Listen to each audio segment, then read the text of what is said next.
Donny Walker. So I just finished a 462. I pipped all out with everything done to it. Bark box. Beautiful side cover that West Coast Saw makes. Gordy, excellent addition to your 462 and 500. Already told you that. Saw I just did for John Murphy over in Vancouver area. He's lucky with our last 462. Someone else decided not to buy it. They just went to a smaller one, so I got this one ready for him. So let's go have a little listen to her here. I got a whole family of huskies running out here. It's like overnight they're like, I don't know, they're like breeding over here, man. Huskies are coming alive.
There you go, John. That was your 462 there. You can hear the rev limiter hitting quite hard on the 462, but when you get it into the wood, it'll pull really hard, and they got good bottom end to them.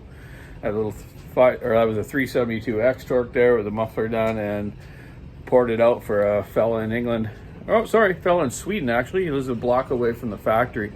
That's the guy. I said you can buy them here cheaper in Sweden. It's kind of weird. So, anyways, keep your saw on the wood, stick on the ice. Check out the Walker Saw Shop online store. Have a good day. Bye.